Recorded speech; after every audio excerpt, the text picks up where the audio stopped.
गाँव से बाहर जाएगी, हमेशा के लिए मारी जाएगी। नानाची ये सुनकर हैरान हो जाती है और एक मुश्किल फैसला लेती है। ये मिट्टी को हमेशा के लिए खुद से ही शांति से विदा करने का फैसला करती है। आंखों में आंसू लिए नानाची बाहर जाने लगती है और मिट्टी को अलविदा कहती है।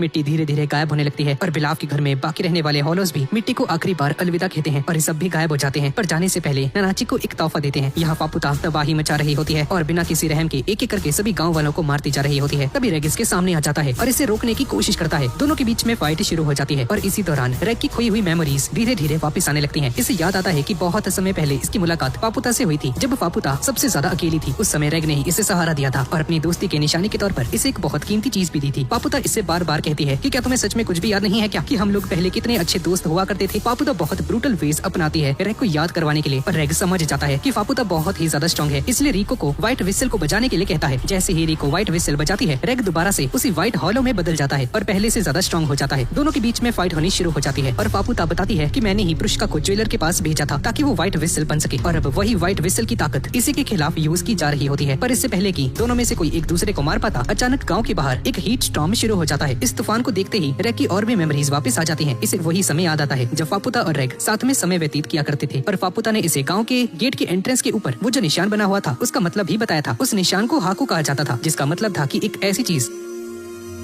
फापुता के लिए इरिम्यूई और गाबरुन दोनों ही इसके हाकू थे। फापुता कभी भी गांव के अंदर नहीं जा सकती थी, क्योंकि जैसे कोई बच्चा दोबारा से अपनी माँ की कोख में वापस नहीं जा सकता था, ठीक उसी तरह से फापुता भी अपनी माँ यानी कि इस गांव के अंदर प्रवेश नहीं कर सकती थी, क्योंकि वाजुकियान ने क्रेडल ऑफ डिजायर का यूज करके इरिम्यूई को इस पूरे गाँव में बदल दिया था। इसी वजह से इसने बहुत पहले रेग से इसकी हेल्प मांगी थी ताकि इस गाँव के अंदर जा सके और अपना बदला ले सके। उस समय रेग भी अपने हाकू की तलाश में आगे जाने की तैयारी कर रहा था और जाने से पहले इसने फापुता से एक वादा किया था। इसने कहा था कि जब ये वापस लौटेगा तो इसकी इस इच्छा को जरूर पूरा करेगा। पर रेग के चले जाने के बाद फापुता पूरी तरह से अकेली रह गई थी। ये हर दिन रेग का इंतजार करती रही और बहुत बार इसके लिए रोती रही। और जब रेग को ये सारी बातें याद आती हैं तो रेग के भी आंसू आ जाते हैं और रोने लगता है और फापुता से रिक्वेस्ट करता है कि प्लीज इन सभी विलेजर्स को मत मारो। ये नहीं चाहता था कि फापुता अपनी नफरत की वजह से खुद को और बाकियों को नुकसान पहुंचाए। फापुता भी इसकी बात सुनकर रुक जाती है। ऐसा लग रहा होता है कि अब ये ठीक हो जाएगी, पर इसकी नफरत इसके प्यार पर भारी पड़ जाती है और रेग पर ही एक जबरदस्त हमला कर देती है और इसे नॉकआउट कर देती है और इसे उठाकर अपने साथ ले जाती है। तब इसकी नजर रिको पर जाती है। तुमने ऐसा कौन सा जादू किया जिसकी वजह से रेग इतना ज्यादा बदल गया? और फापुता